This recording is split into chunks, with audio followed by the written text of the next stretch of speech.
ನಮಸ್ಕಾರ ರೈತ ಬಾಂಧವರೇ, ತಮಗೆಲ್ಲರಿಗೂ ಅಗ್ರಿಪ್ಲೆಕ್ಸ್ ಇಂಡಿಯಾ ಯೂಟ್ಯೂಬ್ ಚಾನೆಲ್ಗೆ ಸ್ವಾಗತ.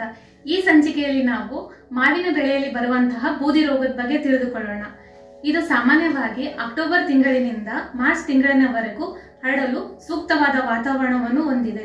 ಈ ರೋಗಕ್ಕೆ ಪ್ರಿಯವಾದ ವಾತಾವರಣವು 16ರಿಂದ 23 ಡಿಗ್ರಿ ಸೆಲ್ಸಿಯಸ್ ಟೆಂಪರೇಚರ್ ಹಾಗೂ ಹೆಚ್ಚು ತೇವಾಂಶವುಳ್ಳ ಪ್ರದೇಶದಲ್ಲಿ ಇದರ ಹಾವಳಿಯು ಹೆಚ್ಚಾಗಿರುವುದನ್ನು ನಾವು ಕಾಣಬಹುದು. ಈ ರೋಗದ ಲಕ್ಷಣಗಳನ್ನು ನಾವು ನೋಡೋದಾದರೆ ಇದು ಸಾಮಾನ್ಯವಾಗಿ ಪ್ರಾರಂಭಿಕ ಹಂತದಲ್ಲಿ ಎಲೆಗಳ ಮೇಲೆ, ಹೂಗೊಂಚಲ ಮೇಲೆ ಹಾಗೂ ಕಾಯಿಗಳ ಮೇಲೆ ಕಾಣಬಹುದು. ಪ್ರಾರಂಭಿಕ ಹಂತದಲ್ಲಿ ಇದು ಬಿಳಿ ಅಥವಾ ಬೂದು ಬಣ್ಣದ ಶಿಲೀಂಧ್ರದ ಬೆಳವಣಿಗೆಯನ್ನು ನಾವು ಕಾಣುತ್ತೇವೆ. ರೋಗವು ತೀವ್ರವಾದಂತೆ ಹೂಗೊಂಚಲು ಮತ್ತು ಕಾಯಿಗಳು ಸಹ ಒಣಗಿ ಉದುರಿ ಹೋಗುತ್ತವೆ. ಇದರಿಂದ ಮಾವಿನ ಬೆಳೆಯಲ್ಲಿ 50% ಇಳುವರಿ ಕುಂಠಿತವಾಗುವುದನ್ನು ನಾವು ಕಾಣಬಹುದು. ನೋಡಿದ್ರಲ್ಲ ರೈತ ಬಾಂಧವರೇ, ಈ ರೋಗದ ಲಕ್ಷಣಗಳನ್ನು. ಈಗ ಈ ರೋಗವನ್ನು ಅತಿ ಸೂಕ್ತವಾಗಿ ಹೇಗೆ ತಡೆಗಟ್ಟುವುದನ್ನು ಕಾಣೋಣ ಬನ್ನಿ. ಈ ರೋಗವನ್ನು ಅತಿ ಸೂಕ್ತವಾಗಿ ಕಂಟ್ರೋಲ್ ಮಾಡುವುದಕ್ಕೆ 2 ಹಂತದಲ್ಲಿ ಸಿಂಪಡಣೆ ಮಾಡುವುದು ಅತ್ಯಗತ್ಯ.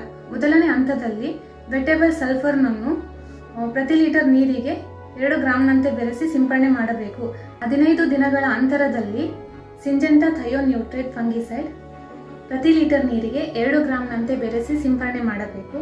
ಅಥವಾ ಸಾಫ್ ಫಂಗಿಸೈಡ್ ಪ್ರತಿ ಲೀಟರ್ ನೀರಿಗೆ 2 ಗ್ರಾಂನಂತೆ ಬೆರೆಸಿ ಸಿಂಪಡಣೆ ಮಾಡಬೇಕು.